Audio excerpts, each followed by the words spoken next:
প্রিয় ভাই ও বোনেরা, যারা আমরা কন্টেন্ট ক্রিয়েট করি, আমাদের প্রত্যেকের দরকার আসলে আগে গাইডলাইন মানা।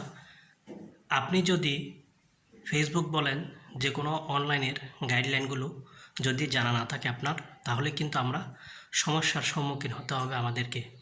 যেমন গাইডলাইন জানা না থাকার কারণে আমাদেরকে বিভিন্ন কপিরাইটের মুখোমুখি হতে হয়, ইস্যুর মুখোমুখি হতে হয়।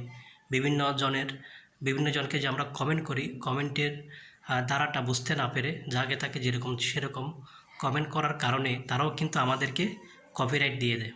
সুতরাং একটা কমেন্টেরও কিন্তু অনেক পাওয়ার, আবার একটা কমেন্ট আপনার সর্বনাশ করতে পারে। তাই আমাদেরকে যে বিষয়টা লক্ষ্য রাখতে হবে সেটা হচ্ছে যে প্রতিনিয়ত আমাদের গাইডলাইনগুলো ফলো করে যেতে হবে। আপনি প্রত্যেক দিন গাইডলাইন মনে রেখে আপনাকে প্রত্যেকটা ভিডিও বানানো উচিত, আমি এটা মনে করি। অনলাইন জিনিসটা হচ্ছে এখন সবার ঘরে ঘরে সবাই কন্টেন্ট বানায়। কন্টেন্ট সম্পর্কে কিন্তু সকলের ধারণা থাকে না। তাই প্রত্যেকটা ধারণা যাতে সুন্দরভাবে হয়, ধারণা যাতে সুন্দরভাবে করে আমরা সামনের দিকে এগিয়ে যেতে পারি, এই সম্পর্কে আসলে অসংখ্য ভিডিও আছে। ফেসবুকের গাইডলাইন সম্পর্কে ফেসবুক, ইউটিউব প্রত্যেকটা বিষয়ে কিন্তু ভিডিও আছে, প্রত্যেকটা জায়গায় ভিডিও আছে এই বিষয়ে। তাই আপনারা অবশ্যই এই বিষয়ের ভিডিওগুলো দেখে শুনে অবশ্যই কার্যকরভাবে আপনারা একটা পদক্ষেপ নেবেন। কিভাবে কন্টেন্ট বানাবেন, কন্টেন্ট কিভাবে ছাড়বেন, কন্টেন্টের মূল্যটা কী, কন্টেন্ট এর মধ্যে আপনি যে কমেন্ট করবেন এই কমেন্টের পাওয়ারটা কী, ব্যাড কমেন্ট করলে সেটার বা আপনার প্রভাব কী পড়ে সেটাও কিন্তু আপনাকে বুঝতে হবে। তাই ব্যাড কমেন্ট থেকে আমরা বিরত থাকি এবং প্রচুর গাইডলাইনের ভিডিওগুলো দেখি আমরা। এগুলো যদি আমরা রপ্ত করতে ফেলতে পারি, যদি আমাদের মনের মধ্যে গেঁথে ফেলতে পারি, তাহলে কিন্তু ফেসবুকে বা অনলাইন প্ল্যাটফর্মে আপনি টিকে থাকা এটা কোনো ব্যাপার না।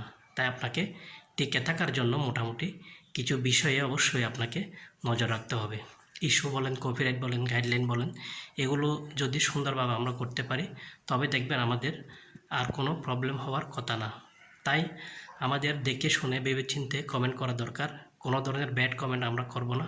কেউ যদি আমাদেরকে ব্যাড কমেন্ট করে তাকে ব্যাড কমেন্ট করে রিপ্লাই দেব না। সুন্দর একটা যদি কমেন্ট করতে পারেন করবেন, আর করতে না পারলে নাই। আর যদি দেখতেছেন প্রতিনিয়ত আপনাকে কোনো পেজ থেকে বা কোনো আইডি থেকে প্রতিনিয়ত ব্যাড কমেন্ট করতে আছে, তাহলে কিন্তু আপনি শেষ পর্যন্ত তাকে ব্লক করে দিতে পারেন। এটাই শেষ একটা সিদ্ধান্ত।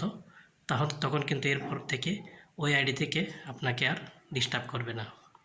তাই আমরা ফেসবুকের গাইডলাইন সম্পর্কে জানতে থাকি এবং আমাদের অভিজ্ঞতাটা বাড়াতে থাকি।